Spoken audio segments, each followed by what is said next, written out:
And hello, movie lovers, and thank you for joining us in detention. I have Beth with me, I have Rossie with me, I have Zoe. We're the misfits, and I'm breaking shit already, and it's not even 11 seconds in, and I'm already prepared. So that's okay.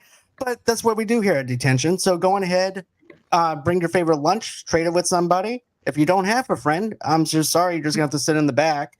But let's go on ahead and let's review The Breakfast Club. And don't forget about me.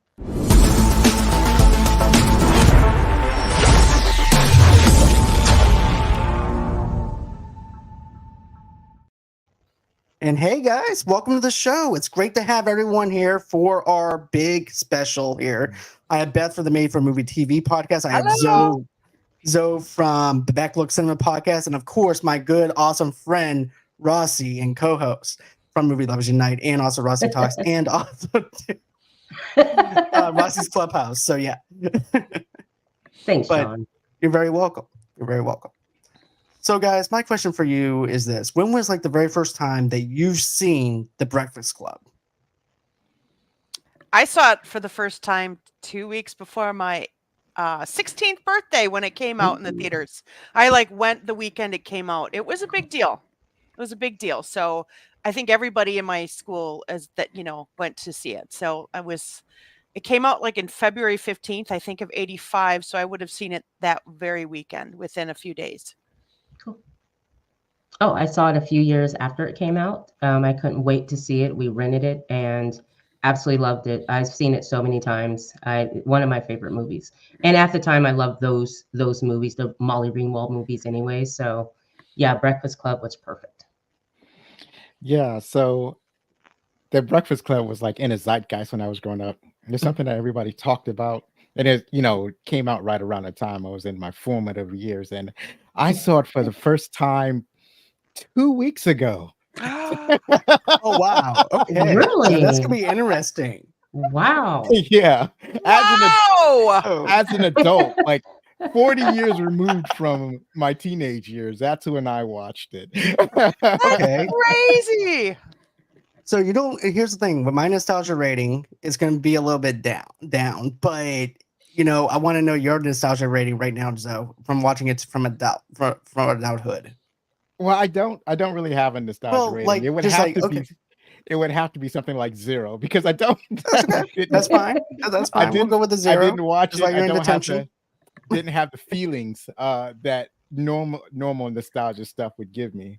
Right. Like the Transformers the movie, for example. I could give that a if it was a 1 to 10 nostalgia rating, that would be like an 11. But or something like the Breakfast Club, it's just something that I remember people talking about, but I didn't actually get to watch it. I always wanted to watch it though. That's the Okay. thing. There's Okay. a lot of movies that came out that I totally missed that I wanted to watch and I didn't catch. Did you like it, though? I thought it was all right. Really? I Well, still love you. here's the problem.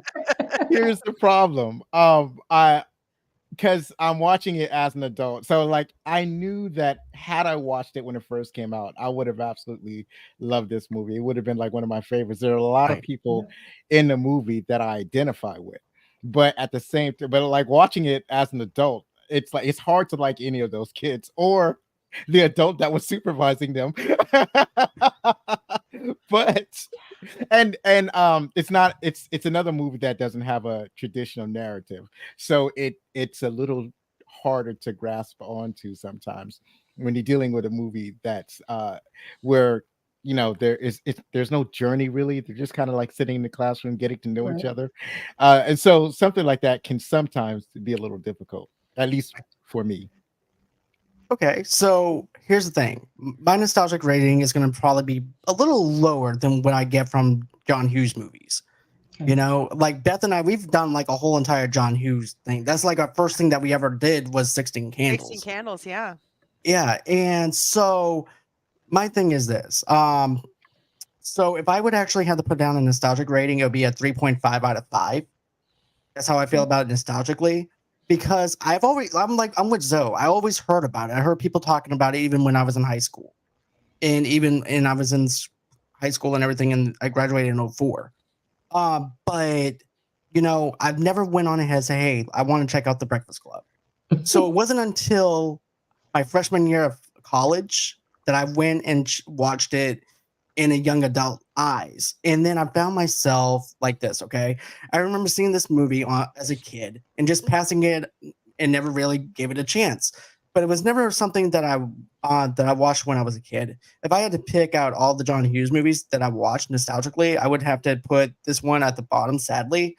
I wish my parents did introduce me to an age where I was in high school, but my very first time watching this was in college, and then I hit differently. I found myself seeing myself through the eyes of the brain, and how I was that awkward kid in high school trying to find my place, and even in college trying to find my place that was different, and hoping people would accept me for who I am. So, I would share every single time that the principal was getting chewed out by the ball bag kid as well. I would always cheer whenever John was basically being a douchebag to him and stuff like that. And it's like, yes, put him in his place. That's what I'm talking about. So now as a kid, not as a kid, but now as an adult, I didn't learn shit, by the way. When I was a kid, You're a kid at heart. But looking at it through the lenses of adulthood now, it's totally different, and we'll get into why it's different for me viewing it now. But I appreciate this a lot more, and I love this a lot more. This was okay. Brandy says this was one of my favorite John Hughes movies. Right. I agree with Brandy. Right. Like Beth and I always said, John Hughes knows how to write for kids Yes. and teenagers, Right. and he puts himself in the shoes of teenagers. Right. So this is just like any other John Hughes movie. It has everything that's relatable with the cast. Everything is perfect. With what he decided to do. I really enjoyed it. Yeah, one of the things that I loved about this movie, and my nostalgia rating is really high because I was that age when it came out. I mean, it just couldn't have been. I mean, I related to all the characters in one way or another. But so when I think about the writing of this, I actually think it's so strong because he had to ramp this movie up and get these characters in fast, and hard. And he didn't do it in a way that made it seem awkward or weird anywhere. Like it was believable to me. Because like John, when we watched Planes, Trains, and Automobiles, that was a slow build up to a really beautiful ending. 16 Candles was just there for fun. Right. They meant to have a message, and if we didn't believe that those characters were going to connect in the way they did, that whole movie was going to fail completely. And I do think it held up in that regard. I think John Hughes was a great writer, and I think he directed it, and I think he had a really clear vision of what he wanted. And I actually think he fulfilled his own hope of how that movie was going to turn out. And again, like I said, my nostalgia factor is just really high. I loved Molly Ringwald from Facts of Life in the late 70s on. Right. Yeah. Me watching it, I remember watching the 16 Candles, and like you said, Beth, when this one came out, you got to see the characters that you watched in other films at that time in a serious light. I've never seen Molly Ringwald like that in a film. So it was really exciting to get to see that side of them. And then watching the film, for me, my nostalgia rating, it's like Beth, it's a 5 out of 5. I mean, I watched it today, again, haven't seen it in a while, and I cried. Mhm. I remember those emotions, but I was a kid when it came out. So, being in high school, you connect with those kids because you're either in one of those groups, and school at the time, the pressure that it has on you. And then to be one of those kids, you're carrying something and you relate to it. So watching it today, I was watching it with my husband for the first time. He's never seen it. So I'm on the couch hiding, the fact that I'm crying to this film in certain parts because it still hits me like that, and he laughed a few times, he just didn't get it like that, but I love this film, and I loved Molly Ringwald as well. Back to life, and, just following her career as a young actress. Yeah, agreed. Yes, I think me and your husband have something in common. Because when you said that, Zoe, when you had mentioned that, I'm like, oh my gosh, because my husband was like, he laughed. There were some funny parts, but at the end, he was like, now that makes no sense. Why would they all of a sudden those two hook up and those two hook up? Like they just happen. It just happened. And I'm like, no, were you not watching a film? they showed you that they had connections, Right. like the jock and the crazy girl, Ali Sheedy's part. You can see that they liked each other. You can Mhm. see where Judd Nelson and Molly Ringwald's part came to where you can see them filling each other. But he didn't get that. He just thought it just like they just did that at the end. It's like, no, it happened throughout the whole film. But I'm seeing Yeah, it differently because, but so when you said that, yeah, my husband Right. felt the same way. yeah. It's not that I didn't get the film. Like I totally understood all of it Right. that was happening. And but like I can identify with some of the characters, but at the Right. same time, it was like these kids. Like He I'm just an didn't old get the man. matchup. I'm an old Why man the watching this matchup? movie. Right. Right. Kids today or back then. Kids Kids back today. then. My generation. Right. Right. Um, Right. let's see. We're gonna read some of the comments, and then we'll get into the meat and potatoes of this film. So, Brandy says, "I'm pretty much identified with Ali Shady." Sheedy. Yeah. Allison. Yeah. Mhm. Who did you guys identify with? Let's see. Well, for me, Go, it was yeah, so I didn't mean to interrupt you. I thought you were still thinking about it. I was. I no, I was. Go ahead. I was. I actually put it in the chat. I'm a little bit of Allison and a little bit of Brian. And I thought about the other one and I was like, nope, I wasn't anywhere near Jock and I wasn't anywhere near the what do you call him? A douchebag, a bully, he's a little bit of both of those, and I was none of those. And, at least not in school. And then you had Claire, and I was none of that. I was too poor to be anywhere near something like Claire. Right. So those two, because when you're introduced to Allison, it's like I'm not the dude that would show up for detention just for kicks, but I am the dude that bites his fingernails. Like I bit all of mine off, so it's like.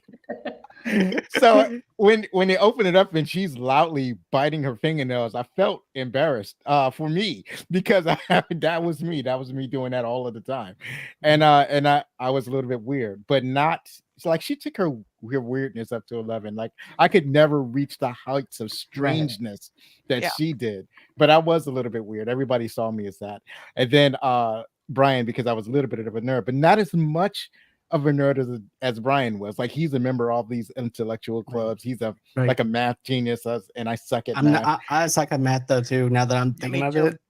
Right. So, Me too. I identify as an artist, and they didn't have really a straight artist in this group, but I think that Allison was the closest to being an artist than all of the others, and so that's why I closely identify with her. Yeah, I agree with you.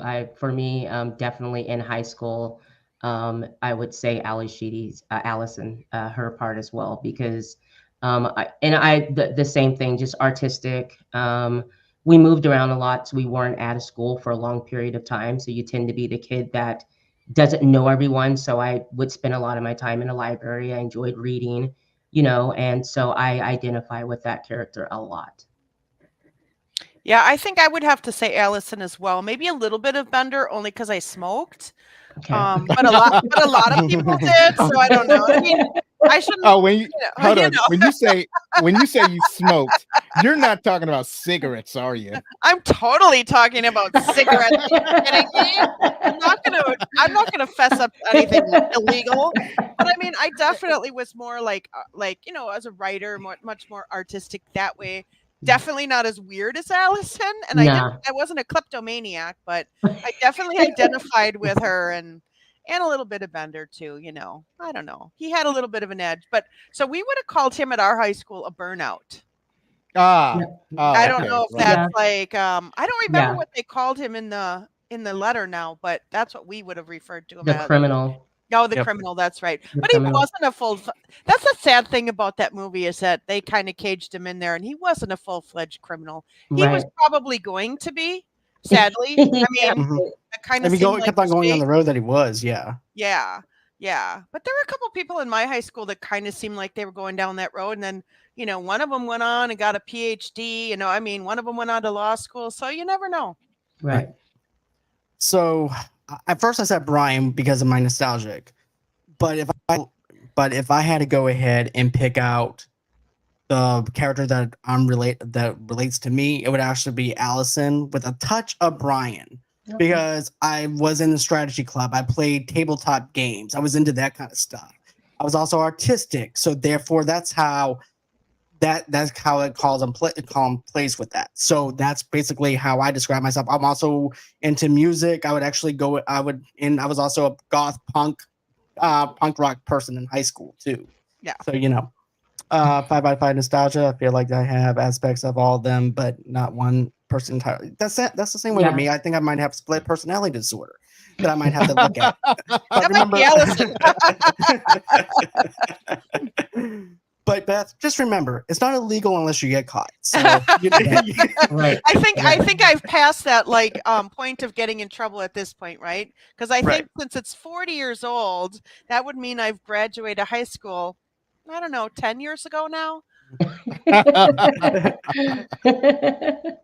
But all right, let's go on ahead. Let's get into this. We're going to be stripping away the nostalgia and just talking about the things that we loved about the film. And then after that, we'll give you our looking at it through the lenses of an adult aspect to it. So with that being said, let's go on ahead. Dear listeners, we accept the fact that we had sacrificed a few minutes of your time to talk about a movie we love, but we think you're crazy not to tune in and join the discussion. You see, to us, you just want to see us. Film enthusiasts, podcast hosts, pop culture junkies. But we found out is that each one of us is a brain, an athlete, a basket case, a princess, and yes, even a criminal. When it comes to spoiling movies,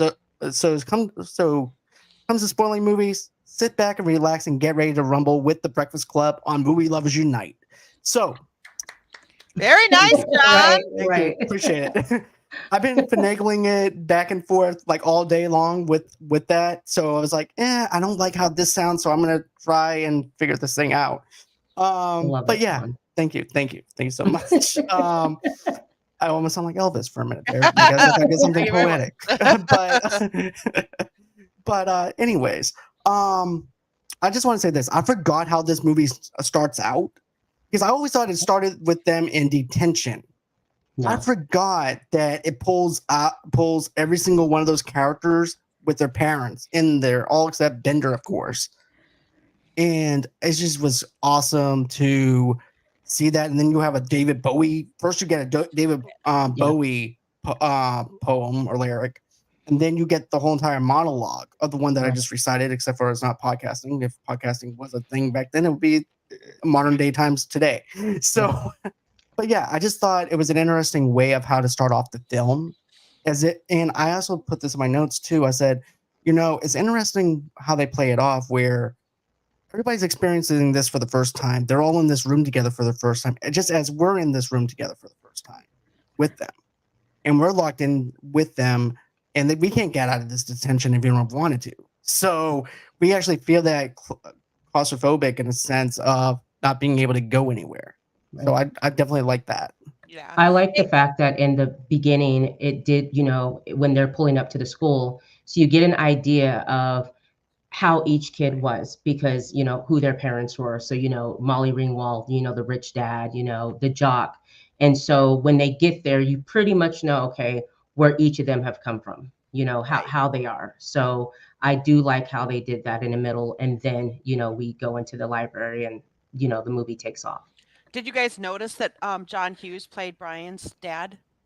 No. Yeah, he was John's dad uncredited. I don't think he was credited, but yeah. I forgot that until I watched the movie again, and then I'm like, oh, I did know that because you can totally tell when you know, but I had forgotten. So when I watched it again, I was like, oh, for the millionth time I saw it, I was like, oh, that's right. Yeah. So he played Brian's dad. I think he actually had a line. I think he said something too, but I don't remember what. Oh, wow. Well, he as Brian dad, he just picks him up because his mother drops him off, and his mother was like, "That's right." I forgot, but she was kind of harsh, like you got to study or something, right? Like overly. How are you going to get into school? Da da da da. Yeah, she wanted him to study his homework or something while he was in detention. Yeah, which is what I did. They didn't give us any fun writing assignments when I went to detention. Right. But yeah, you also get Emilio Estevez, whose parents are forcing him into sports and trying to get scholarships and just putting that pressure on kids, which I've actually seen that around here as well, where parents are putting their focus on the kids to play sports. And so I like that aspect of the fact that you have that going on. It's very realistic. It's very realism whenever you look at it. Then you also have Molly Ringwald's character too, where basically she looks like she doesn't even fit in with someone that belongs in detention at all. So I like how she sticks out with like a sore thumb. Like, it's like, okay, what did this girl do to get detention in the first place? So it makes you kind of question that. Yeah. And they didn't go into it. Did they go into her being in detention? I think she skipped school to shop or something. Okay. Something. She was it's also like 8 a.m. and she's dressed to the nines, full makeup. I mean, she looked pretty good. Right. Yeah, I know people like that. Like, even if you're going to detention, you gotta put your face on. Right on. Absolutely. Then you also have Bender, who just walks over, almost gets hit by Allison's mom as well. Right. So but I definitely like how all of them arrive, and then finally you sit down, and then Vernon's breaking down the rules to them about how they can't leave. And I like how Bender's over there breaking his balls the very first time that you see him. And this is like, and looking at it through the adult lenses and everything, like, this little asshole right here. Right. And everything. And he's been in there a lot. Like, he's been in detention, so he knows Vern, and how he is. Has anyone had a teacher like that though? Well, apparently he's credited as the vice principal. Yeah. So I guess they just see him around, just being a dick, I guess, to students. Yeah. And honestly, even today, he'd be a dick. Yeah. Like, he's a jackass, and I'm like, I don't know. He was not a good person. No. Yeah. He was just an awful person. It's like, even I expected the adult in the room to be the adult in the room. I was like, oh my God, he's just as bad as the kids are. Right? Yes, for sure. He's down there looking through files. He's not even trying to bribe the janitor. Absolutely. He's not even in the room with them, right? You would expect that in detention, like the teacher sitting at the head of the classroom. But no, he goes, skeets off to his room and and thinks that he can supervise them from a separate room, which is kind of that's one of his dick moves. Definitely a dick move. But you know what though, I and this is from adult lenses though that I'm watching this, and I'm watching the janitor and him talk. He goes, let's talk. So they sit down and goes, let me guess, you thought you were passionate about teaching at one time. You thought this was going to be an easy breezy job, Monday through Friday job, off every summer, and be back on Monday. And this is not that kind of job. What you once thought was something that you felt passionate about, now it's just a day-to-day drag. And I like how he's also called out on his own BS and everything, and forgetting where he came from whenever he started off being a teacher. So I like how the janitor knows these kids, and he's like the cool janitor where everybody just likes him. Yeah. But he also has you have that little kid-friendly element with that part, which is what I like, that counterbalance. But I like how he calls him out on his own BS, just like how he calls Bender, how the principal calls Bender out on his own BS. And everything. I like how when they show them bonding, when they first have their bonding moment, when Bender goes and takes the screw out of the door, and he comes back in there and asking each of them, who it was. And at first, when you first see it, you think that they're going to give up Bender because they're not liking him anyways. But that was like the first interaction that you see that they're protecting each other as kids, against him, so you see that little bonding thing happening there. Yeah, that's an interesting point. I hadn't thought about that. Yeah. And stitches get stitches. True. Yep. And Brian would actually be the one who winds up getting the stitches because yeah, you would think, yeah. But and then also too, you also have the other stuff that winds up having all the other shenanigans where basically he winds up breaking the principal's balls, like I said, but also too, he's like, okay, one more time, you're gonna buy yourself another time in detention. Okay. And he winds up smarting off to him, saying something else. He goes, "Okay, you just buy yourself another Saturday. Okay, Right. wait, want to go for 2? Okay, I have all the time in the world. What else you got at me?" So, as a kid, I'm like, yeah. Now I'm like, okay, now I see why you're mad at him, Yeah. and you have every right to be. And yeah, But it was interesting in that point was Claire was trying to protect him. She's like, "Stop, stop, Yeah. stop." She like Yeah. wanted him to shut his pie hole and stop getting Right. detentions. Right. Yeah, I think that the common experience that they were having in detention, even though they come from vastly different groups, Yeah. that was the one common thing that kind of united them in a strange way, and Right. they kind of because Vern is like the enemy of my enemy is my friend. So Vern is that one enemy that they rally around themselves to Right. oppose Vern. So the time that you see the group really united are the times when Vern antagonizes the group. I'm calling him Vern like he's from the country. Hey, you Vern. Vern. Yeah, but what draws them to be closer and then get to really know each other and what each other's about. And I love that because, with the criminal, for instance, him letting them know how his household was, because Mhm. he envied all of them, because to him they came from great households, and then when you find out what he goes through every day, it obviously you feel sorry for him, but you get where he's coming from. I mean, what does he care about detention? No one gives a shit about him. His own family doesn't give a shit about him. So he's acting the way that you expect for him to act, so Mhm. yeah. Right, being ridiculed by his Yeah. father with Yeah. substance abuse, and also to just basically abusive, like Right. physically, verbal, everything that you can think of. Right. And he narrows down everybody in that room, though. Yeah. Like he sounds like, golly, Wally, I can't wait Yeah. to go fishing. Yeah. Yeah, we're gonna go fishing, and Dad, we're gonna catch a big old fish. And Right. yeah, but I can't wait. I can't wait, Dad. And then there's also the other there's also Molly Ringwald's Yeah. character that he imitates, though, too. He ends up knocking everyone down and saying, "Your world is not as big as Yeah. you think it is. It's not as Right. bad. Right. My world, welcome to my world. This is what my world is." Right. And yeah, that's what I. But what about for you, Beth? Like, what when you look at that scene in itself? Well, I mean, it's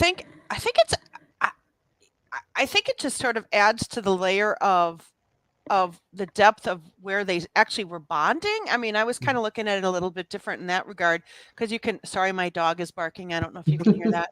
Not at all. I warned you. Not at all. No, but yeah. So it was like I just think it's so striking because it's such an unexpected like moment in the film where he sort of reveals that he's being abused at home, and Yeah. you kind of don't really know what to do with it because I don't know that they know what to do with it really. Right.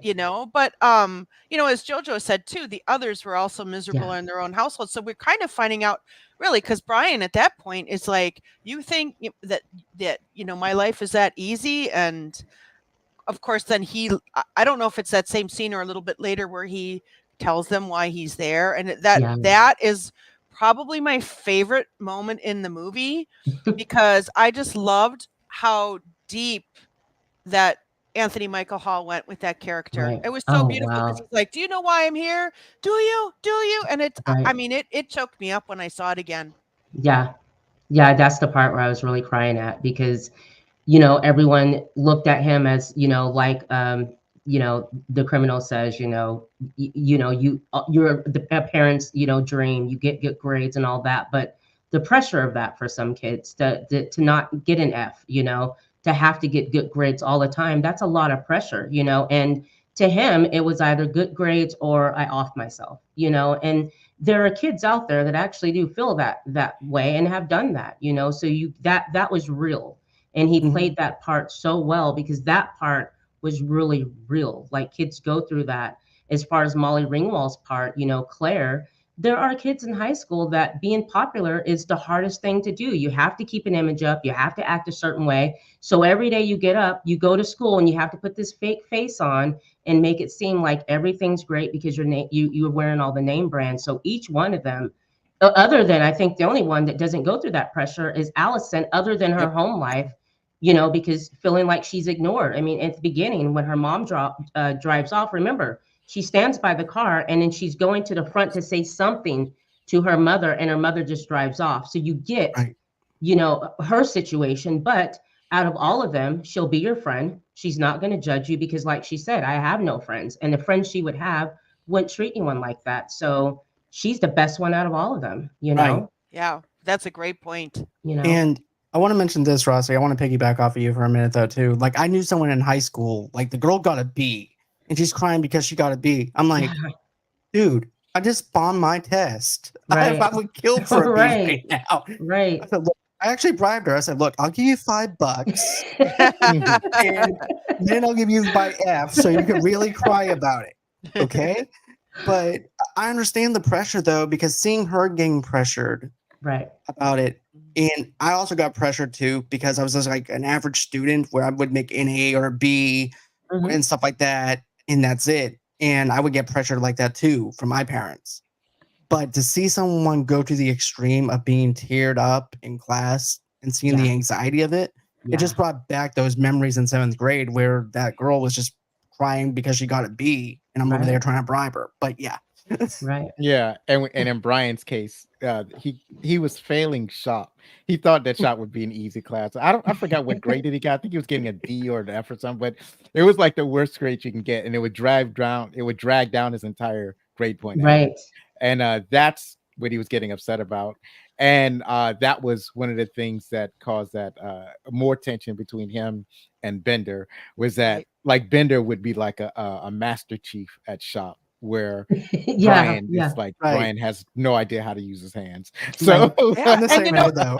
But what's interesting about that too is that, you know, Brian was like, I would be friends with you, I'm not going to ignore you, whatever. But he did sort of stereotype the people who take shop too, which is sort of interesting, because I don't think it was intentional, and I almost wonder if John Hughes didn't mean to do that, because he seems so accepting of everybody, but he kind of, when he's like, oh, it's an easy A, he kind of was really putting down the people who take shop, because shop is not that easy. I mean, I tried to make a birdhouse and it did not go well for me. I don't know if I think it was a birdhouse. Well, I don't think that he was putting them down. It's like more like, I should be able to do this. Like, if they can do it, they're not as and I can do it. I should be able to do it. So it's not like he's putting them down. He just thinks he doesn't understand the mechanics of, or you know, the mechanism of shops. So like he doesn't understand it, so that's why he fails. Like, if he understood it, then he could excel just like everybody else could. Right, but I like the fact though too, man. Like, you have someone that's trying to be perfect because he's perfect in everything else, and then you have this imperfectness of not being good at something, and he doesn't know what to do with it. So he stereotypes other people because he's not good at something. And he's like, this is easy for them. Why is it not easy for me when everything else is easy? Because I'm in philosophy. I'm in these clubs. So I like that little realism whenever it comes to that, because of the fact that I'm like that too. Like, in art class, I took art 1 and 2. I like the history. Yeah. I can't draw a fucking thing. Me neither. I can draw a stick. If you want a great Amish stick person, I can do that. I drew a giraffe once on an accident. Don't ask me how I did it. It was supposed to be a bear. And don't get me do paper mache, because I also stuck at that too in theater class. I was supposed to make a mask. It looked like a Slipknot mask. So yeah, but yeah, I can definitely relate as to that. You know. What about the jock when he told why he was in there? That part. I mean, how horrible was that? And he did it to please his dad, because his dad is talking about all the antics he did in high school.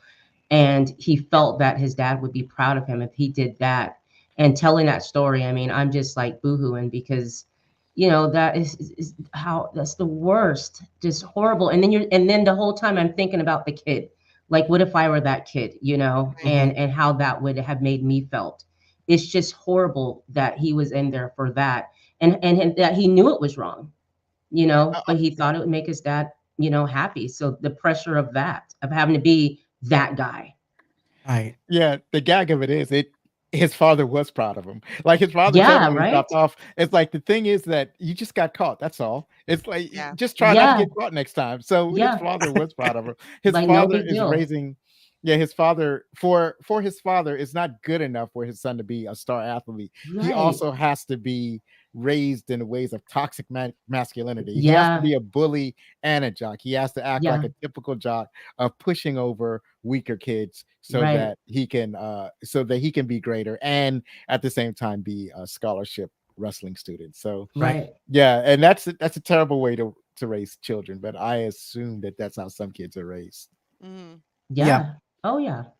I know competitive fathers and everything. Like I know this one father, for instance, that made his kids compete in all-star championship games as kids, and thinking that they're going to pay for scholarships because he's cheap. I mean, because he's a nice person. But anyways, but no, but basically that was their life was Yeah, sports and yeah, try to get scholarships and pressure them.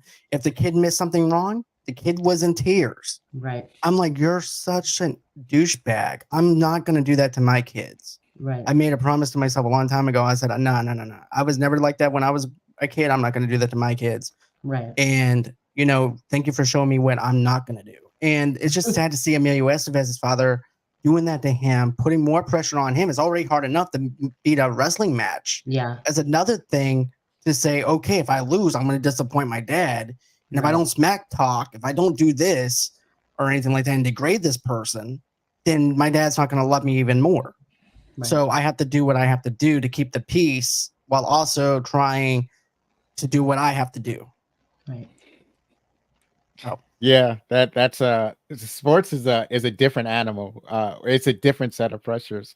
So there's a lot of it's not because with sports it's not just the children, it's also the parents, especially when it comes to little league. It's probably not as big of a problem as the children get older, but it's like when you go to like a little league game, the parents Oh, yeah, are problematic to say the least, yeah. right? Intense, It's like a Major League intense, Baseball game that they're going to. It's not a intense. Little League Yeah, game anymore. yeah.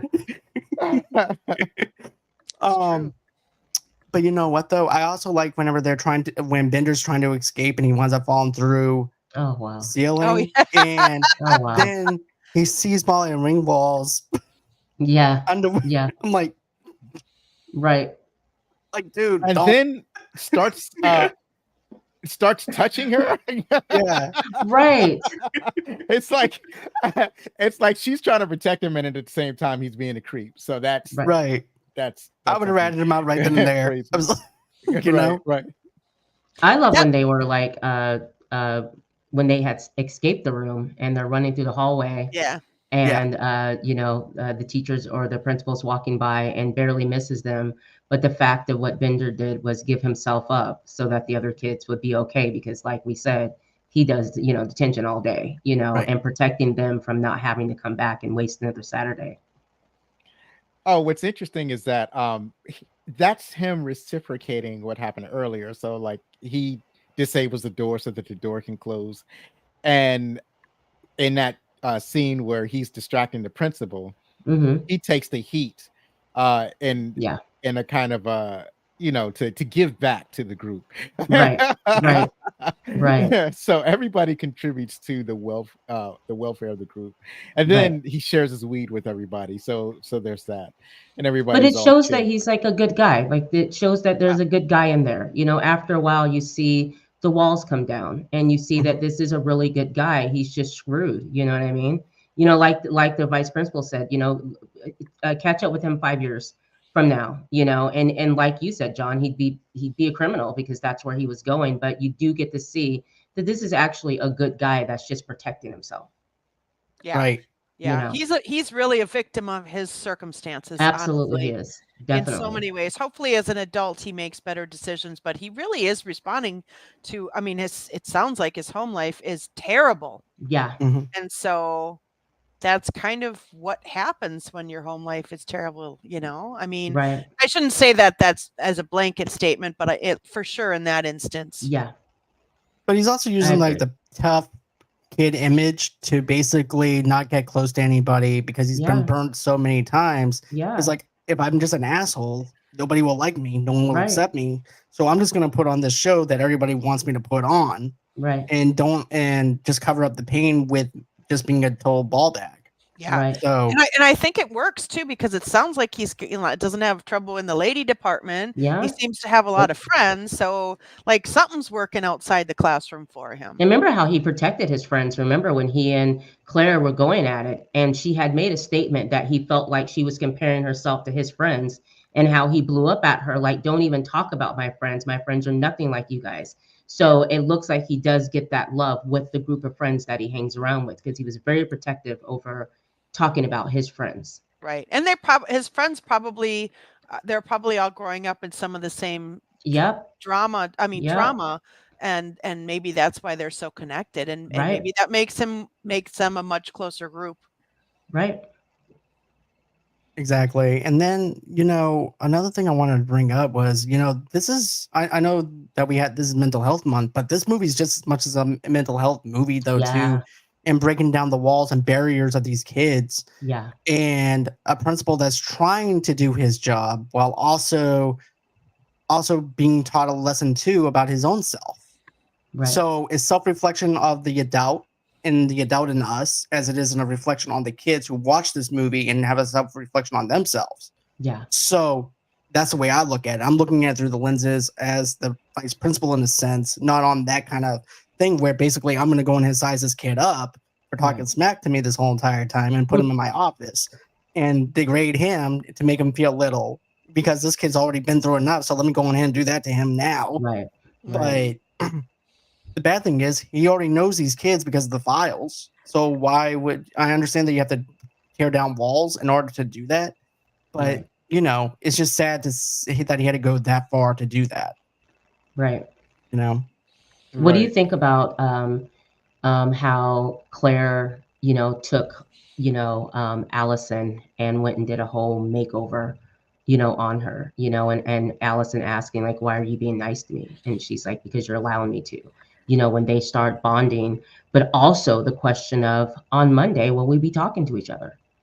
Because Yeah. you know how it goes, Right. once school starts on Monday, do we know each other? Will we say hi to each other, Yeah. Yeah. Yeah. Okay, so I noticed something for the first time that I never noticed in all the times I've seen this movie. But earlier in the movie, I think it might have even been in the closet. Bender he's going through Claire's purse, and he takes her eyebrow brush and he's brushing his teeth with it. Right. And then she uses an eyebrow brush on Allison. And I'm like, Yes. is that the same? Yeah, I saw that and I was like, wait, he was just brushing his teeth, like cleaning his teeth with it. Is that the same brush? Yeah, I never noticed that before, never paid attention to it. I didn't either. I don't Yeah. know why I picked up on it at this 100th time I've seen this movie, but I was like, oh no, they can't be the Right? same brush. But people don't typically carry more than one with them. Right. I don't know. Oh, yeah. It's so Yeah. unhygienic, Claire. I didn't even know the thing that he Me grabbed was an either. eyebrow brush. Oh yeah. Oh yeah. Down at the door, like, what are you talking about? The what? Right. Yeah. Yeah. The thing, yeah. It's for the Well, I knew- eyebrows. Yeah. I know what it is, but when he Right. grabbed it, it's out of context of what people normally use it for. So to me, he Right. just grabbed a thing. I didn't know what that thing was. And then Oh yeah. when Claire is actually using the eyebrow brush, it was like I know what it is, but I didn't know that that's what he grabbed. Yeah. So Me yeah, I too. guess it's the same one. She That rinsed was- it that's off, what he grabbed. and presumably she went to the Let's bathroom hope. and rinsed it off, and then with hot water, and then she used Yes, we hope so. Definitely. Hope so. it. Because they What made us about feel the- good high. Yeah, they were high, so maybe she didn't wash it off. Yep. Mhm. Maybe. Exactly. Yeah. Let's also talk about the exchanging of the lunches, though, too. I thought that was pretty Oh. funny to speak because I thought that was pretty fun. Because he made fun of Brian's lunch as well. I thought that was funny. He goes, "Wow, you got the whole entire food group in there. You did Very really good. balanced. What's Mr. Rogers like?"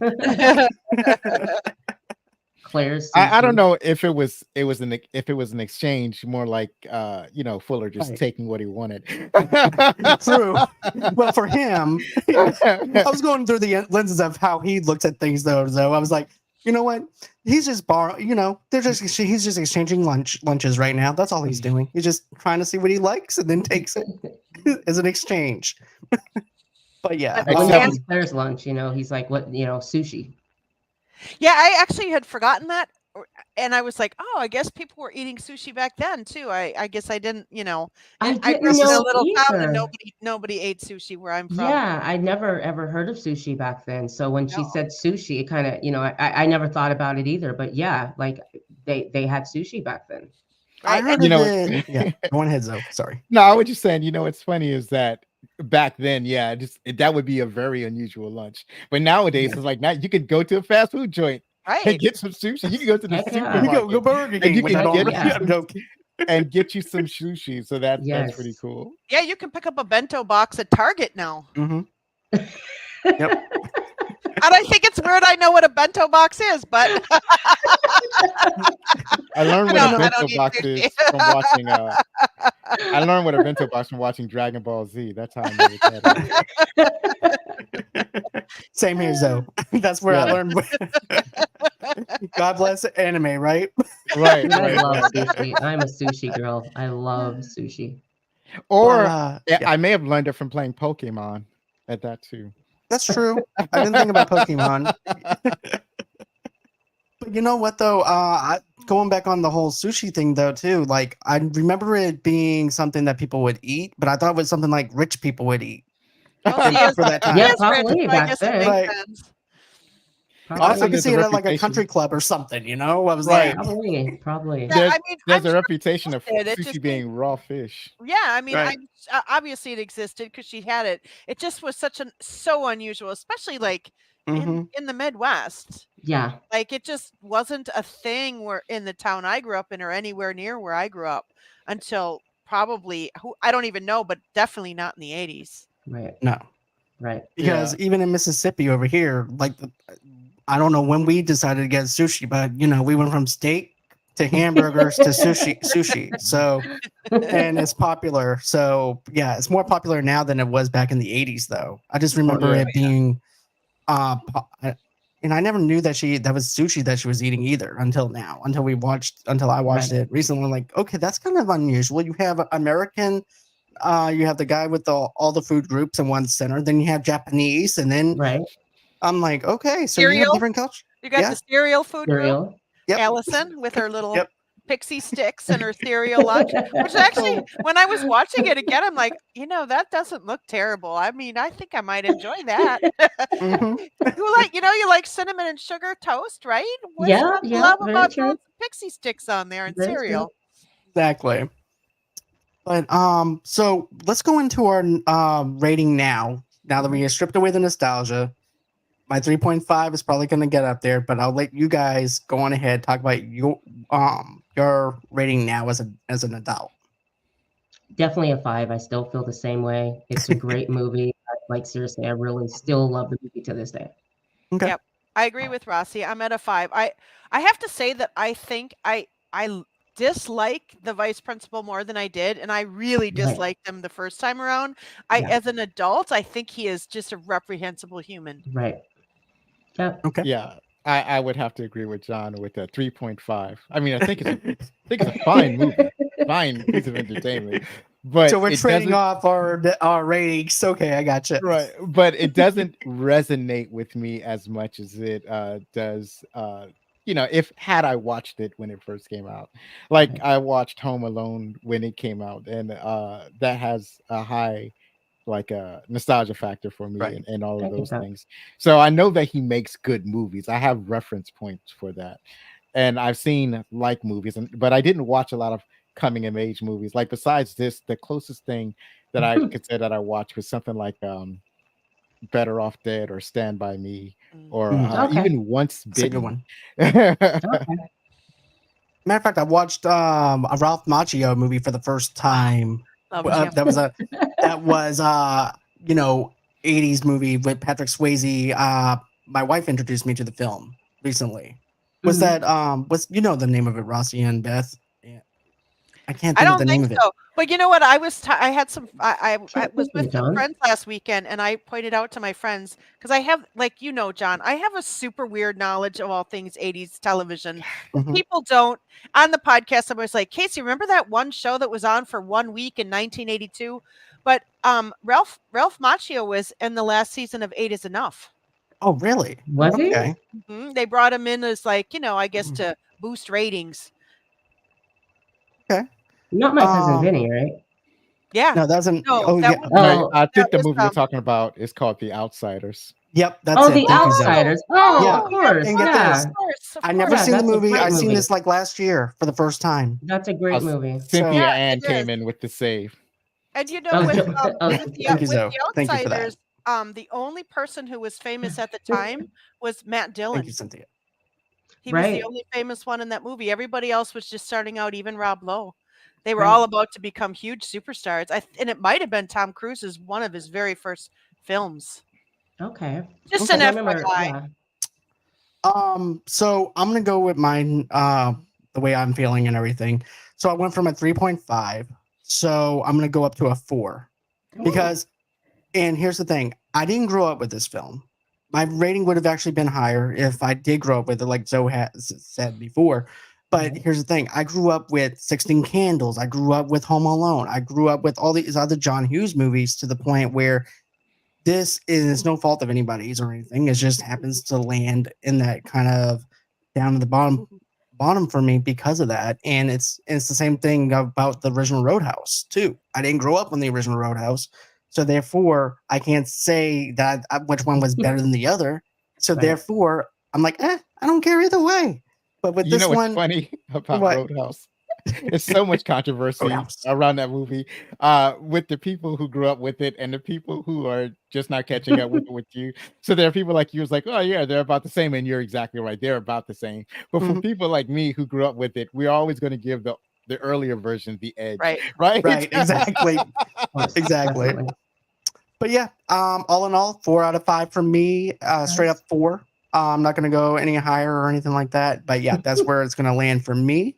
For the stripping away the nostalgia. So that's gonna be it uh for our review. But Zoe, Beth, tell everybody about what your podcast is about, because I've listened to both of y'all's, and as a matter of fact, I listened to your Wizard of Oz one, Zoe, just recently. So The Wizard of Oh, Oz. thank you. Appreciate you're I very appreciate welcome. that. I'm steeped in Wizard of Oz right now because I'm listening to a couple of podcasts where they're talking about the Wizard of Oz. So it's like I'm up to here with the Munchkins. But anyways, my podcast is called What's your Backflips level Cinema. of where you're up to here with the munchkin?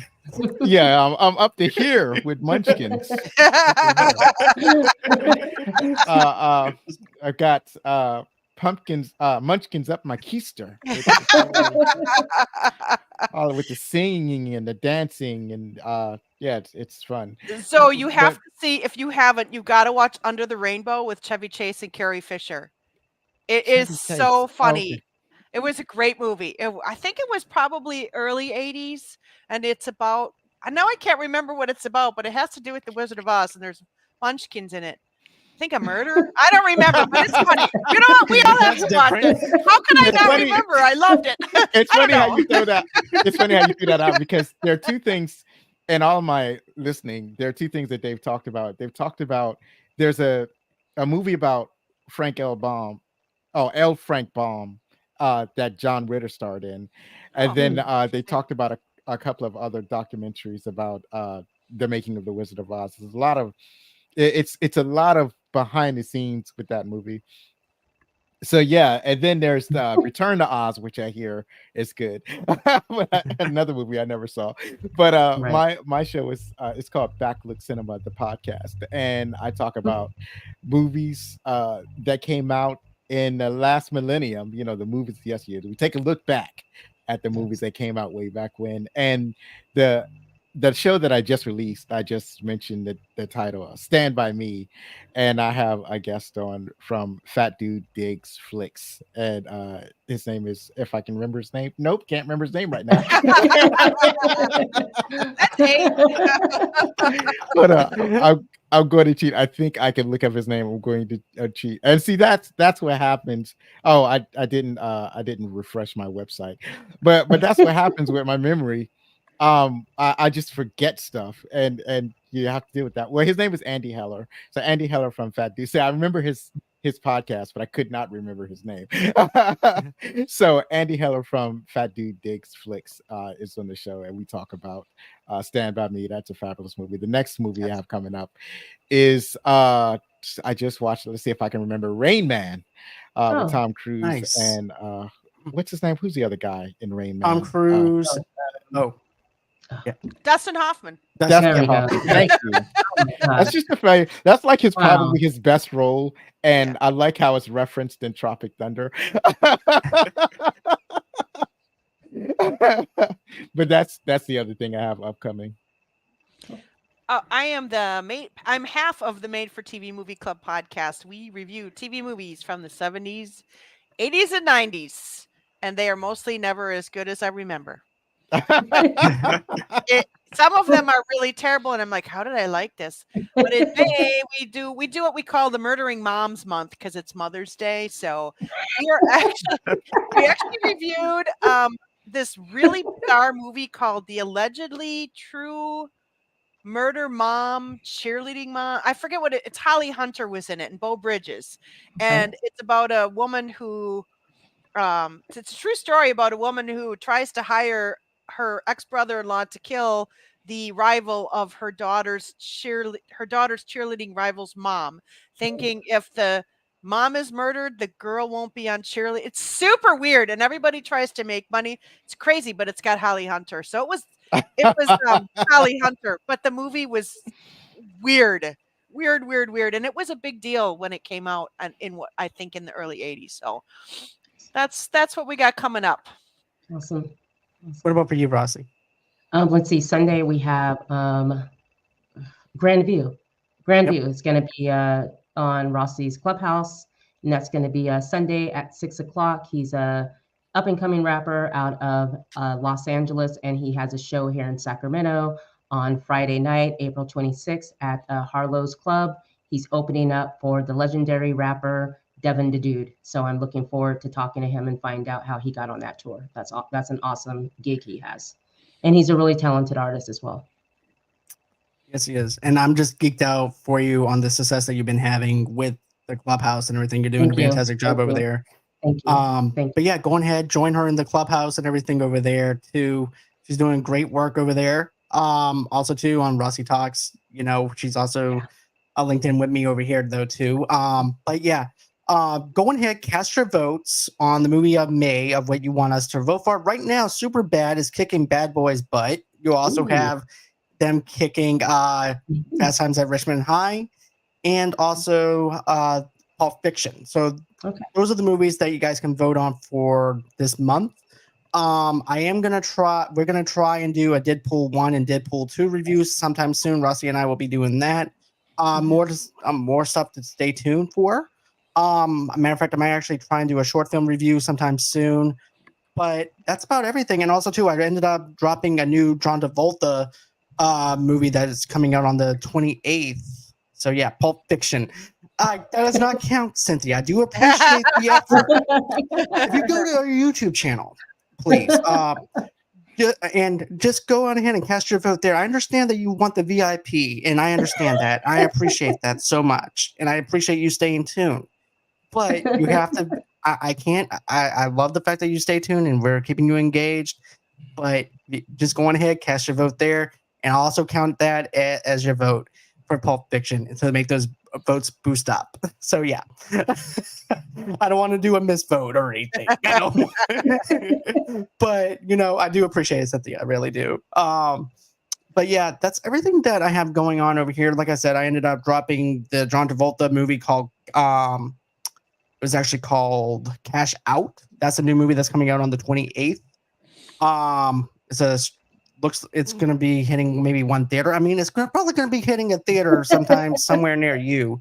And I did a review for it. and also coming soon to Voodoo. So, anyways, that's going to be it as far as the show goes. Coming soon to redo. Tell us how you really feel. Thank you. Exactly. If you want to feel, if you really want to see how I feel about it, either watch the video or you can go on ahead and follow me on Letterboxd and find it over there and look at my rating. So, anyways, guys, that's going to be it as far as the show goes. Thank you, Cynthia. Thank you, thank you, Clint. Thank you to my wife for commenting as always, supporting us, and the same thing to JoJo. Thank you to everyone in the comment section. You guys are doing fantastic, doing the God's work over there, like Zoe would say, just commenting and everything. You're doing the Lord's work. So, so thank you so much. And always until next time, guys, have a great and safe night. And we'll catch you guys on the next one. Bye.